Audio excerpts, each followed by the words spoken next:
thought I'd found peace in my final years. A quiet flat in Bangkok, a beautiful young woman who made me feel alive again. But I was a fool. She didn't love me.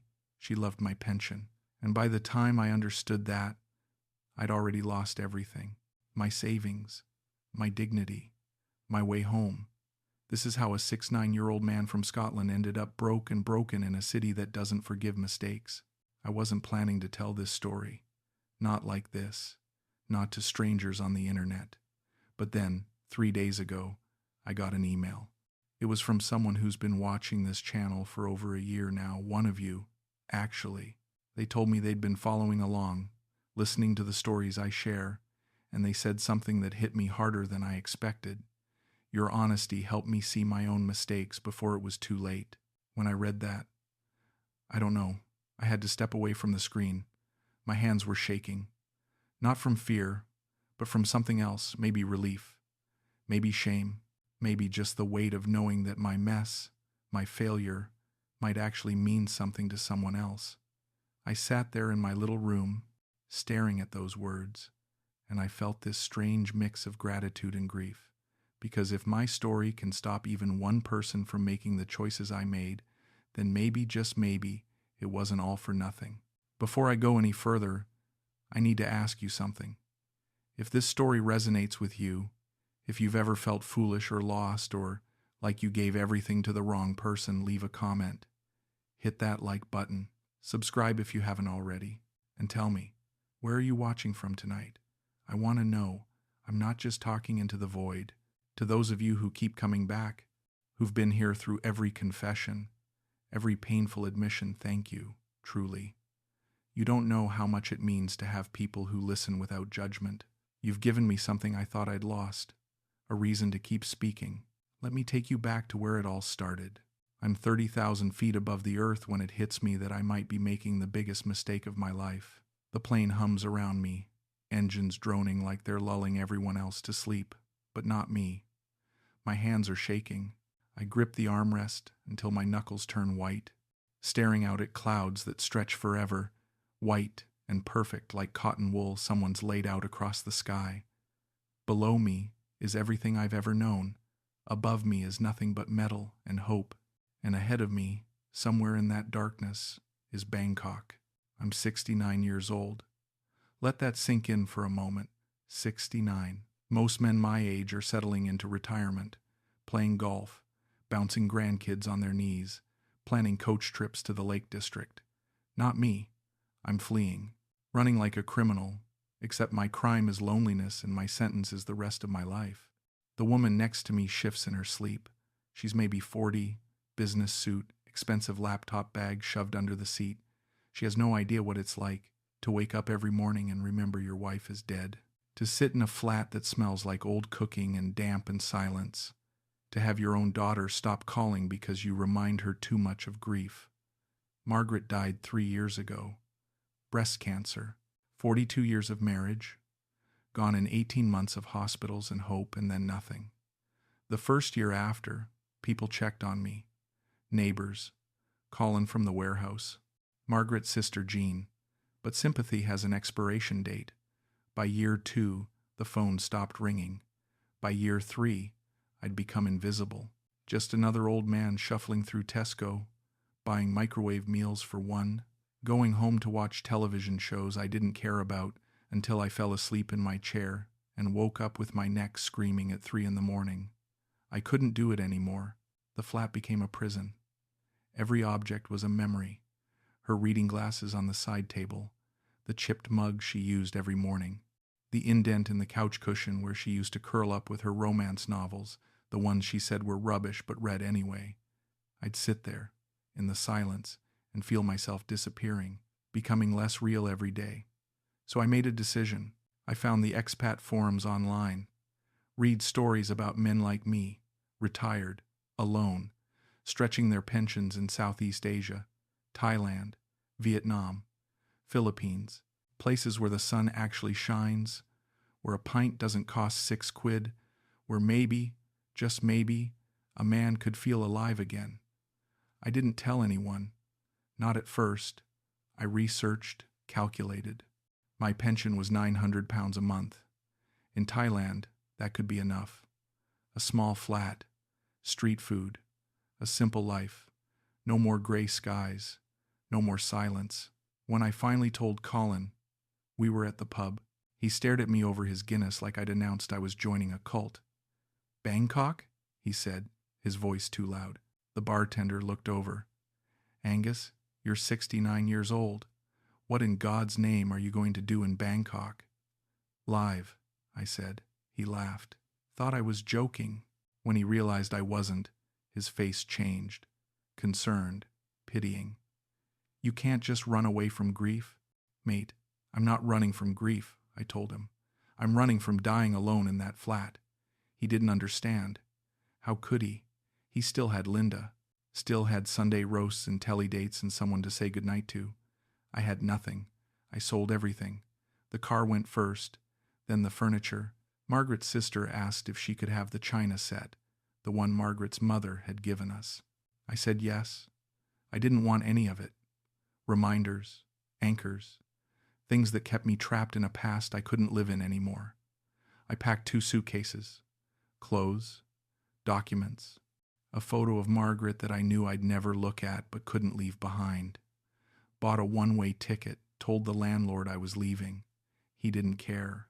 My daughter Emma found out through Facebook. She called, furious. "You're doing what?" "I'm moving to Thailand, love." "Are you insane? You don't know anyone there? You don't speak the language. You're old, Dad." That word, old, like it was a disease, a disqualification from living. "I have to do this," I told her. She said I was being selfish, stupid, running away. Maybe she was right. We haven't spoken since. The flight attendant comes by, offers drinks. I ask for whiskey. She brings me a tiny bottle and a plastic cup. I pour it, drink it in one go. It burns, feels real. Out the window, the sky is darkening. We must be getting close. I feel my heart rate picking up, terror and excitement mixing until I can't tell them apart. What if Colin's right? What if I'm a fool? What if I get there and realize I've made a horrible mistake and I can't afford to come back? What if I die there, alone, in some hospital where no one knows my name? But then I think about the alternative. Another winter in Paisley, another year of silence, another morning waking up and wishing I hadn't. No, I'm doing this. The plane dips, starts descending. My stomach lurches. I press my face to the window. And there it is. Bangkok, a sprawl of lights, millions of them, glittering like someone's spilled gold across the darkness. It's beautiful, terrifying, real. The wheels hit the tarmac.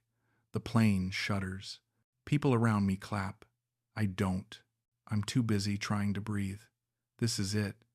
I've left everything behind. There's no safety net. No one to call if this goes wrong. Just me, and whatever's waiting out there in the heat and chaos of a city I don't understand. I whisper to myself, so quietly no one can hear. This is it. Angus, your last shot at living. 3 weeks into Bangkok and I still don't know if I've made the right decision. My studio flat in Sukhumvit is small, 1 room, maybe 12 feet by 12 feet, a bed that sags in the middle, a plastic chair, a tiny bathroom where the shower is just a hose attached to the wall and everything gets wet when you use it. The air conditioning rattles like it's got a chest infection and only works half the time. I can hear everything through the walls, my neighbors arguing, televisions, laughter, crying, the sounds of other people's lives happening while I sit alone in my small room, sweating, wondering what the hell I've done. I'm not miserable. That's the strange thing. I'm not happy either. I'm just existing, floating. The heat is constant, oppressive. I walk everywhere because taxis are expensive and I don't understand the buses. My legs ache by the end of the day.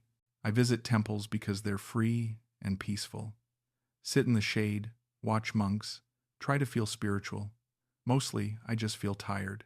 Food is cheap, street food, pad thai from carts, fried rice, skewers of grilled meat I can't identify but eat anyway because it costs 30 baht and fills me up. It's good, better than microwave meals. But I eat alone, always alone. People here are kind but busy. They smile, take my money, move on. I'm just another farang, another white face in a sea of tourists and expats, invisible in a different way. Then one evening, I'm walking back to my flat and I see a small restaurant. Nothing fancy. Plastic tables and chairs on the pavement, fluorescent lights, a handwritten menu in Thai that I can't read, but it's quiet, not packed with tourists, just locals, real people. I sit. A woman comes over, older, maybe 50, and hands me a menu. I point at a picture. She nods, walks away. I'm staring at my phone, trying to look busy, when I hear a voice. "You want water?" I look up, and there she is, young, maybe 25, wearing a simple green dress, nothing expensive, just cotton, but somehow it makes her look elegant. Her hair is pulled back, her skin is smooth, dark. She's holding a tray, smiling at me, not the professional smile servers give, a real one, warm. "Yes, please," I say. She brings me a glass, sets it down carefully. "You from?" she asks. Her English is accented but clear. "Scotland," I say. "Ah, Scotland." She smiles wider. "Very cold, yes? Very cold." She laughs. It's a light sound. "Musical. Here hot. You like?" "I'm still getting used to it," I say. She nods, writes something on her pad, walks away. I watch her.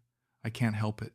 She moves through the restaurant like she owns it, easy and confident, smiling at customers, wiping tables, bringing orders. There's something about her, a warmth, an energy. I eat my food. It's good. Spicy. When I'm done, she brings the bill. "You come back, okay?" she says. "Restaurant here every day." "I will," I say, and I mean it. Over the next week, I go back every evening. Same table, same time. She's always there, always smiles when she sees me. We start talking, little conversations. Where I'm from, why I'm here. I retire, I tell her.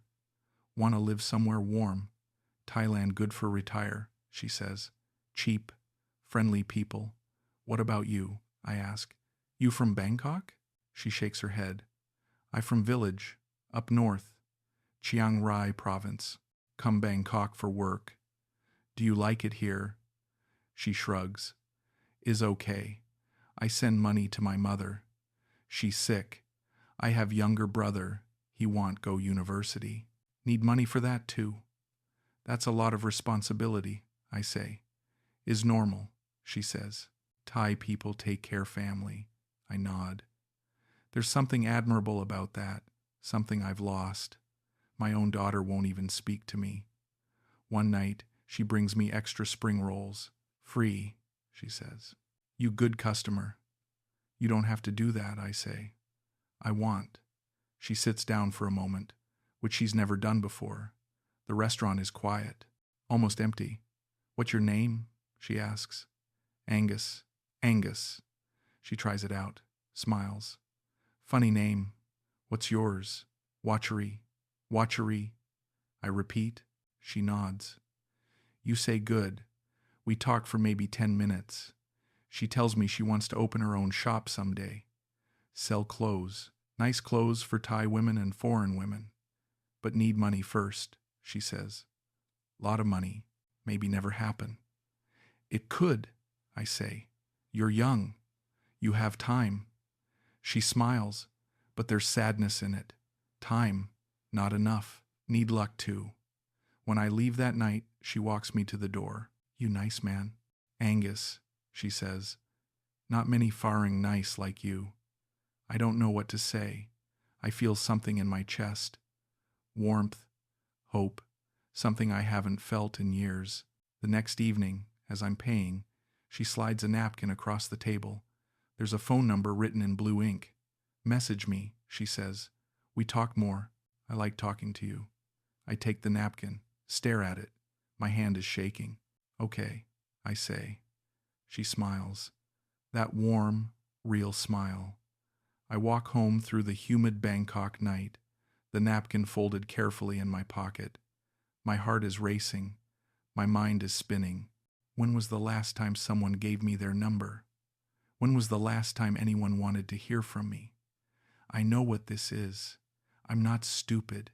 She's young, beautiful. I'm old, alone. This probably doesn't mean what I want it to mean. But God, it feels good. To be seen, to matter, even if it's just for a moment, even if it's just an illusion. I'm lying to myself. I know that. But right now, I don't care. I message her the next morning. Keep it simple. Thank you for the number. Would you like to get coffee sometime? She replies within an hour. Yes, I free tomorrow afternoon. You know ASOC station? We meet at a small cafe near ASOC. It's loud, packed with students and office workers, but she doesn't seem to mind. She orders something sweet and iced, full of milk and syrup. I get black coffee. It's bitter, too bitter, but I drink it anyway. You like Bangkok now? She asks. I'm learning to, I say. It's very different from Scotland. How different? So I tell her. About the rain, the cold, the gray skies that stretch from October to April, the way darkness falls at 4 p.m. in winter. She listens, eyes wide. I cannot imagine, she says. Sounds very sad. It can be. She reaches across the table, touches my hand briefly. You brave, Angus. Come here alone. Start new life. Very brave. I'm not brave. I'm desperate. But I don't correct her. We start meeting regularly. Coffee. Walks. She takes me to places I'd never find on my own. Small markets. Parks. A temple off the tourist path where monks chant in the evening and the sound echoes off ancient stone. One Saturday, she suggests Chatuchak Market. You must see, she says. Very big, very famous. It's overwhelming. Thousands of people. Stalls selling everything imaginable. Clothes, jewelry, antiques, live animals. The heat is crushing. I'm sweating through my shirt within minutes, but Watchery is excited. She holds my arm as we navigate the crowds, pointing things out, laughing. At one stall, she stops, picks up a silver bracelet, thin, delicate. She examines it, holds it up to the light, then sets it down. Beautiful, she says softly. The vendor, an old woman with a weathered face, says something in Thai. Watchery shakes her head, starts to walk away. How much? I ask. The vendor looks at me. 800 baht. I pull out my wallet. Watchery's eyes widen. No, Angus, is okay. I just looking. I want to get it for you, I say. Please. She hesitates, looks at the bracelet, then at me. You sure? I'm sure. I pay. The vendor wraps it in tissue paper, hands it to Watchery. She puts it on immediately, holds her wrist up, admires it. Then she looks at me, and her eyes are wet. No one ever buy me jewelry before, she says quietly. I don't know what to say. My chest feels tight, warm. I feel like I've done something meaningful. Like I'm not just some useless old man. Like I matter. We walk through the market for another hour.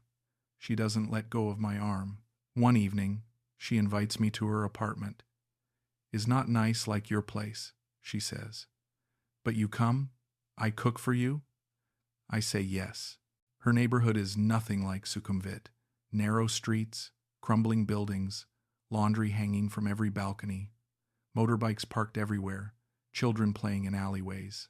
She leads me up 4 flights of stairs to a door with peeling paint. Inside, it's small.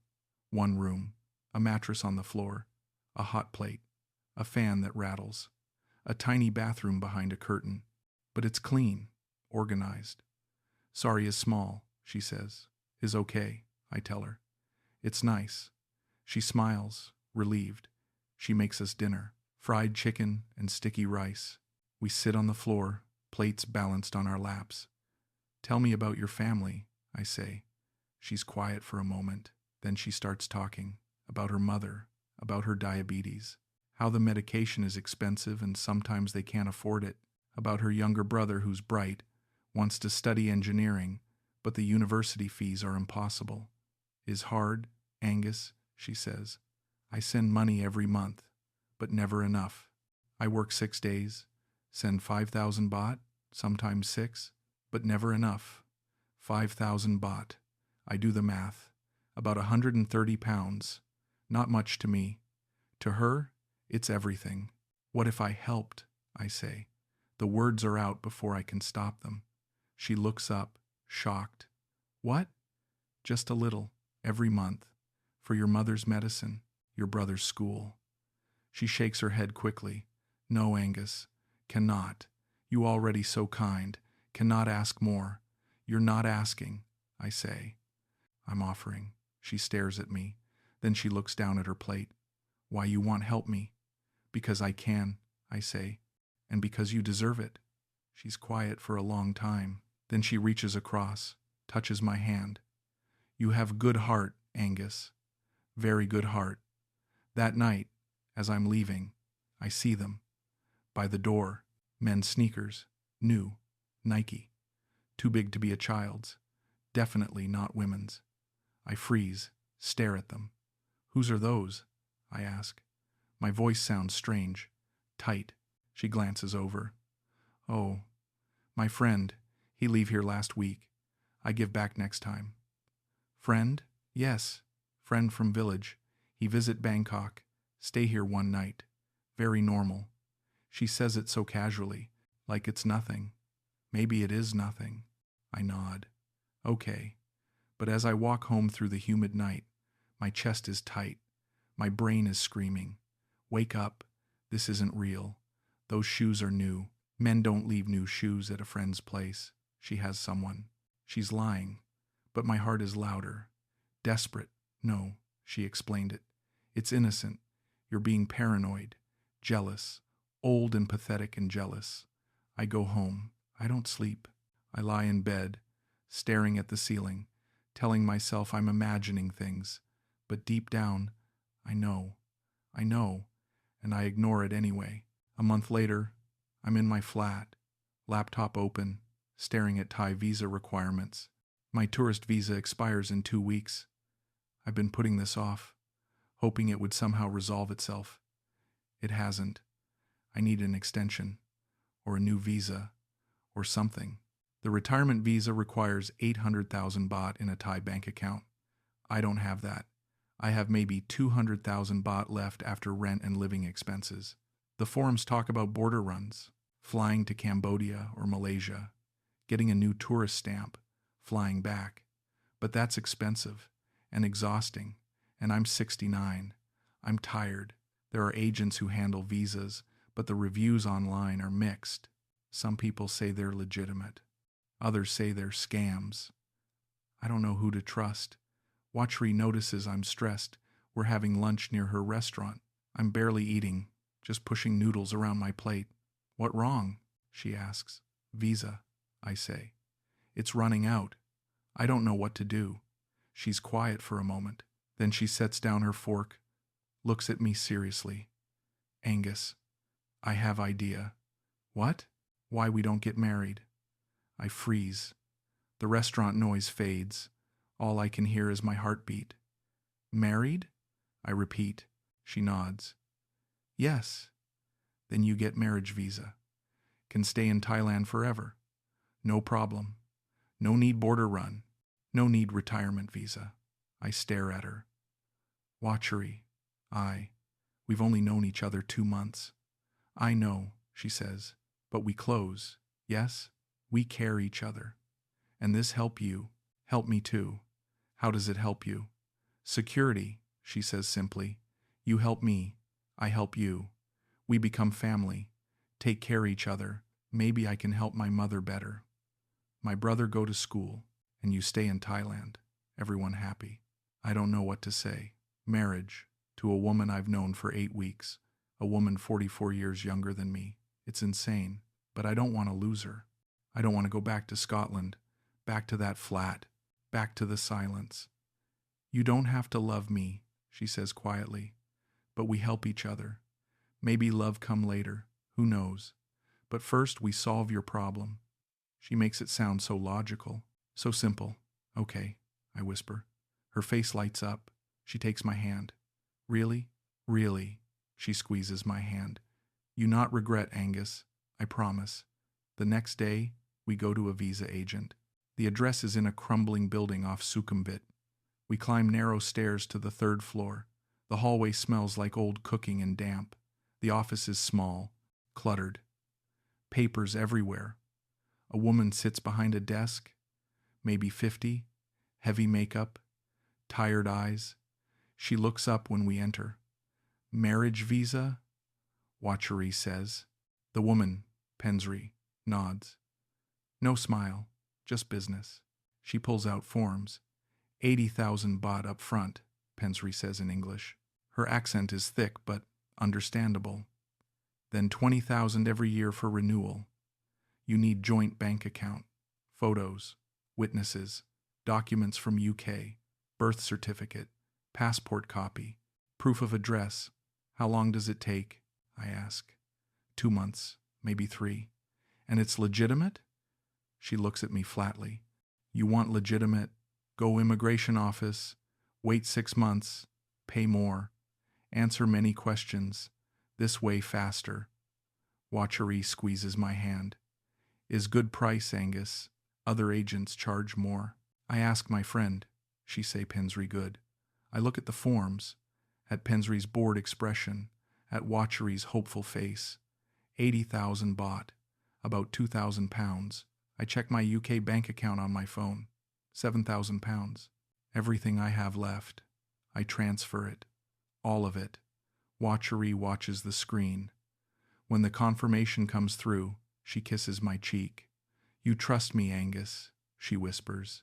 I never forget this. Never. Pensri counts the money, puts it in a drawer. Come back in 1 week. I have documents for you sign. We leave. Walk back into the Bangkok heat. Watchery is smiling. She holds my hand the whole way. I feel sick, but I tell myself it's fine. It's going to be fine. A week later, we go back. Pensri hands me papers, all in Thai. Sign here, and here, and here. I can't read any of it. What does this say? I ask. Marriage registration, Pensri says. Standard documents. I look at Watchery. She nods. Is okay. Just papers. I sign. We leave. That night, lying in my flat, I can't shake the feeling that something's wrong. Can I see the documents? I ask her the next day. We're at her apartment. She's cooking. She turns, and her face changes. Hardens. Why you need see. I just want to make sure everything's in order. Her eyes narrow. You don't trust me? I didn't say that. I give you visa. I give you everything. I help you. And you think I lie? Her voice is rising, sharp. Watchery, I'm sorry. I just, is okay. She cuts me off. But her tone is cold. She turns back to the stove. Won't look at me. I've hurt her. Made her doubt my trust. I'm sorry, I say again. She doesn't respond. I don't bring it up again. But that night, lying awake, staring at the ceiling, I feel it, the trap, closing around me, and I can't admit it, not yet, not to her, not to myself. 2 months pass. I still haven't seen any official marriage documents. When I ask, Watchery gets defensive, so I stop asking. We're together most days now. She stays at my flat sometimes. I give her money when she needs it, 1,000 baht here, 2,000 there, for her mother, her brother, rent, food. I don't mind. It makes me feel useful. Needed. We're at a night market when her phone rings.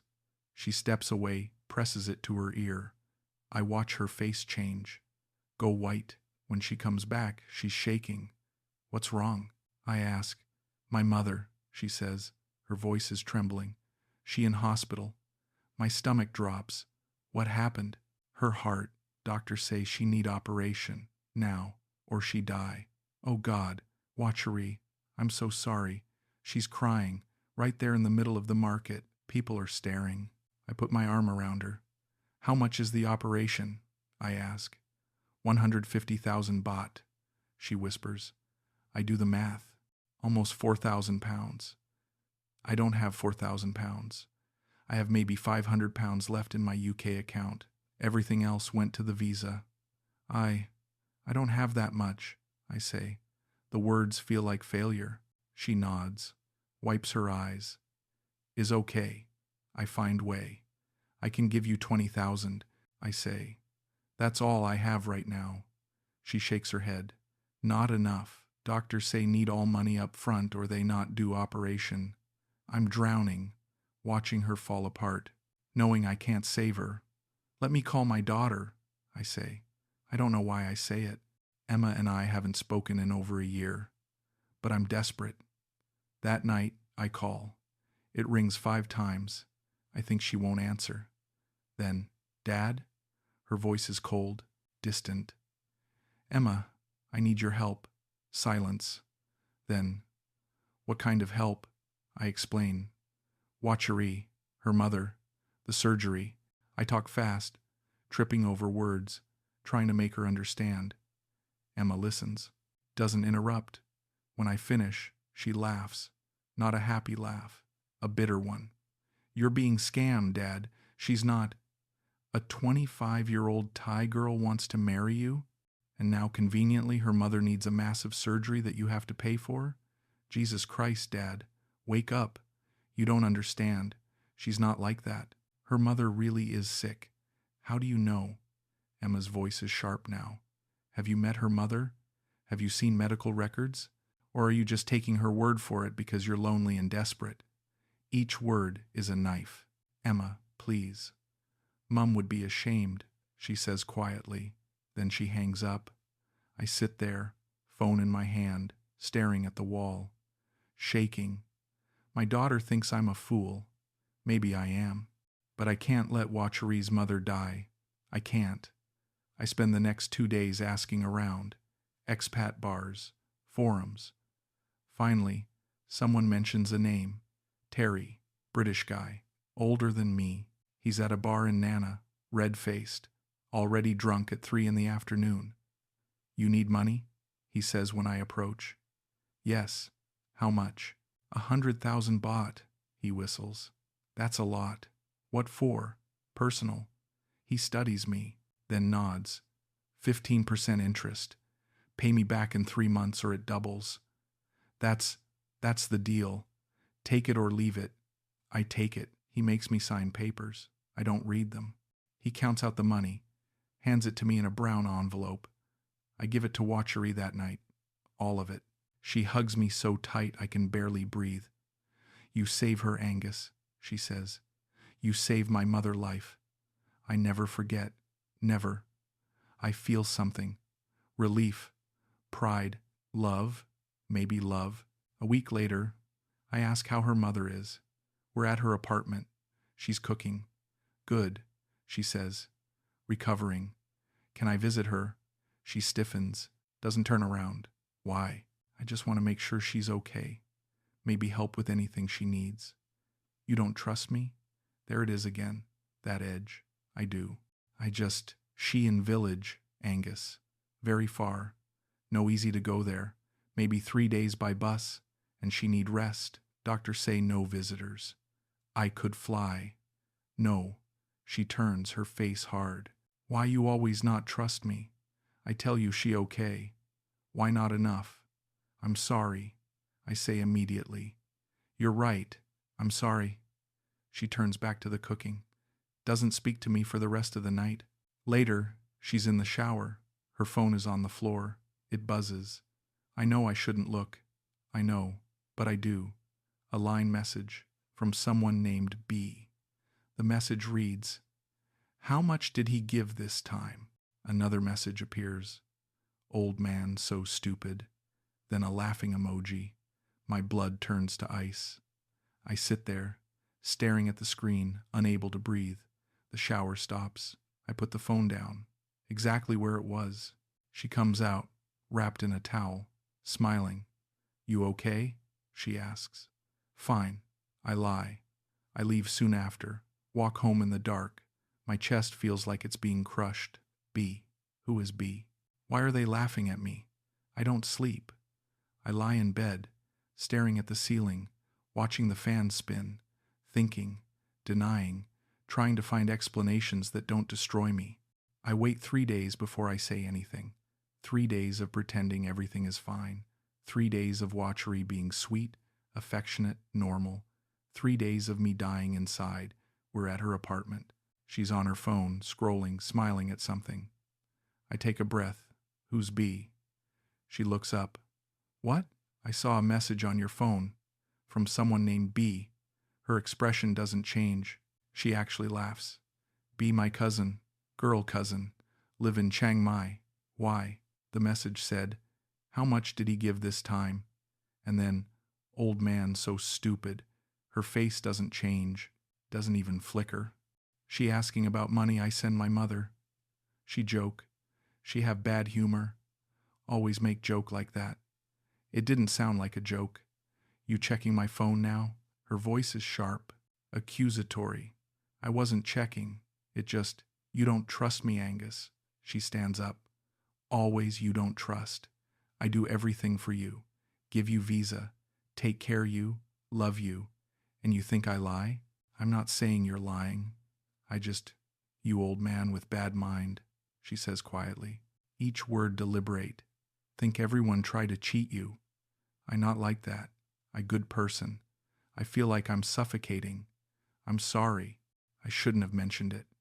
She sits back down, goes back to her phone. Is okay, but don't check my phone again.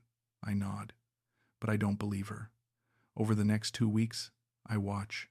I hate myself for it, but I watch. She's on her phone constantly now, texting, smiling at the screen. When I ask who she's talking to, she says friends, cousins, her mother. She goes out at odd hours, says she's helping at the restaurant, or visiting a friend, or shopping. But when she comes back, she smells like cigarettes. I mention it once. I thought you didn't smoke. I don't, she says. But my friend does. Smoke near me. Smell stay on clothes. She's always tired now, distant. When I touch her, she doesn't pull away, but she doesn't lean in either. She's there, but she's not there. One night, she tells me she's meeting a friend for dinner. You don't mind, right? She says. No. I lie. Have fun. After she leaves, I wait 10 minutes. Then I follow her. I'm ashamed. I feel pathetic. A 6-9-year-old man, limping through Bangkok streets, following a woman who probably doesn't even love him. But I have to know. She takes a motorbike taxi. I take another. Tell the driver to follow. We end up in Thonglor, an area I don't know well. She gets off outside a 7-Eleven, stands there, checking her phone. Then he arrives, on a motorbike, young, Thai, maybe 30, handsome, tight black shirt, muscular arms, confident, everything I'm not. They kiss, not a polite peck, a real kiss, his hands on her waist, her arms around his neck. She's smiling, laughing, happy. I stand there in the shadows, 40 meters away, watching, my chest caving in, my vision blurring. I want to scream, to run at them, to demand answers. But I don't. I can't move. I just watch. They talk for a minute. He hands her something, an envelope. She tucks it into her bag. They kiss again. Then he drives off. She walks into the 7-Eleven, buys something, walks away. I don't follow. I turn around, walk back to the main road, find a taxi, go home, sit on my bed, stare at the wall. I don't cry. I'm too numb. I stay awake until sunrise, just sitting, thinking, replaying every moment, every lie, every red flag I ignored. In the morning, she comes to my flat, brings coffee, smiles. Good morning, she says. I know, I tell her. Her smile fades. Know what? I saw you, last night, with him. She doesn't flinch, doesn't look surprised, doesn't apologize. She just shrugs. You knew, Angus. What? You always knew, she says calmly. You just didn't want to see. I'm shaking. Who is he? His name B. He, my boyfriend. Real boyfriend. The words hit like a hammer. Then what am I? She looks at me. Her face is calm, almost bored. You, my sponsor. You help me. You nice man. But you not boyfriend. You too old. He young. He handsome. He love me. But you said, I say what you want here. She says simply, you lonely. You desperate. You want believe beautiful girl love you. So you believe. Why?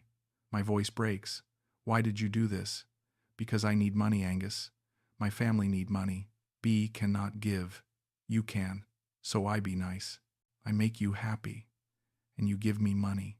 She says it so matter-of-factly, like I'm stupid for not understanding. You lied to me. No, she says. You lie to you. You know I not love you. Deep down, you know. But you want believe. So you believe. She picks up her bag, walks to the door. I go now. Thank you for everything. Wait, goodbye, Angus. And she's gone. I sit there, in the silence. My hands shaking, my chest tight, my mind blank. Everything I feared, everything I denied, it was all true, and I let it happen. She doesn't come back. For 2 days, I wait, text her, call her, nothing. On the 3rd day, I go to her apartment, knock on the door. A neighbor opens. An old woman. She speaks no English. I mime. Point at Watchery's door. The woman shakes her head, says something in Thai, points down, gone. I check with the landlord downstairs. He speaks a little English. She move out, he says. 2 days ago. Take everything. Where did she go? He shrugs. Not say. I try calling again. The number's disconnected. I check her social media. Blocked. She's erased me. Completely. I remember Pensry, the visa agent. Maybe she can help? Maybe there's paperwork. Proof of the marriage. Something. I go to the office. The door is locked. Shutters down. I knock anyway. Nothing. I ask the building security. He tells me in broken English that the office closed a month ago. Pensry disappeared. Rent unpaid. I stand there in the hallway, staring at the locked door. There was no marriage, no visa, just lies. Just paperwork I signed without reading, written in a language I don't understand. I check my visa status at an internet cafe. My tourist visa expired 2 months ago. I'm an overstayer. Illegal. If the police stop me, I'll be detained, fined, maybe deported, but I can't afford a ticket home. I owe Terry 115,000 baht now with interest. My pension is £900 a month. After conversion and fees, about 38,000 baht. Rent is 15,000. Food, electricity, water, another 8,000. That leaves 15,000. I'll be paying Terry for nearly 8 months. I have nothing left. Nothing saved. Nothing to fall back on. I stop eating properly. 1 meal a day. Instant noodles, rice, whatever's cheapest. I lose weight. My clothes hang loose. My face looks hollow in the mirror. I can't sleep. Lie awake every night, replaying every conversation. Every moment I ignored the truth. Every time she manipulated me and I thanked her for it. I hate her, but I hate myself more. How could I be so stupid, so desperate, so blind? One evening, there's a knock at my door. I don't want to answer. It could be Terry. Could be police. Could be the landlord asking for next month's rent I don't have. But I answer anyway. It's Callum. I met him once, briefly, at a pub in Sukhumvit. Scottish, maybe 70, gray beard, kind eyes. Heard you were in a rough spot, he says. I don't ask how he knows. Expat community. Everyone talks. I'm fine. I lie. He looks at me. Really looks. Takes in the weight loss, the dark circles, the defeat. Mind if I come in? I step aside. He enters. Looks around at my tiny flat. Sits in the plastic chair. I sit on the bed. He pulls out a plastic bag. Instant noodles, bread, eggs, puts them on the floor. Thought you might need these, he says. I stare at the food. My throat tightens. Thanks. We sit in silence for maybe 10 minutes. He doesn't ask questions, doesn't offer advice, just sits. Finally, he speaks. You're not the first, mate. I look at him. What? I see it all the time. Good men, lonely, desperate, come here thinking they'll find something real, get taken. I'm an idiot. No, he says firmly. You're human. You wanted connection. That's not stupid. That's normal. I gave her everything. I know. She didn't love me. Not even a little. He's quiet. Then, probably not. But that doesn't mean you're worthless. I don't respond. He stands, puts a piece of paper on my bed. My number. Call me if you need anything. A meal. A chat. Whatever. He leaves.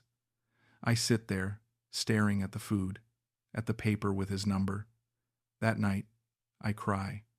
For the first time since Margaret died. Not because I lost Watchery, but because I lost myself. Because I was so lonely, so desperate, that I let myself be destroyed. And because somewhere deep down, I knew. I always knew. And I let it happen anyway. I don't leave Thailand. I can't. No money for a ticket home. No family to take me in. Emma won't answer my calls. Colin sent one message. Told you so. That was it. I'm stuck here. Broke. Illegal. Alone. So I do what I have to. I move. Callum helps me find a place. A room in a neighborhood where no one speaks English. 3,000 baht a month. No air conditioning. Shared bathroom. Cockroaches. But it's a roof. I start tutoring English. Callum connects me with a university student who needs help. She pays 200 baht an hour. She tells her friends. Soon I have 5 students. 1,000 baht a week. It's not much, but it keeps me alive. I pay Terry back slowly. 5,000 baht a month. He's not happy, but he doesn't send anyone after me. Yet, he just reminds me every time I see him that the interest is accumulating. I stop thinking about Watchery. It takes time, months. I delete her number, block her on everything, even though she already blocked me. Stop walking past the restaurant where we met. Stop checking if she's posted anything new. Stop imagining her with B. At first, it's torture. Every day, I think about her, about the lies, about how stupid I was. But slowly, the thoughts become less frequent, less painful.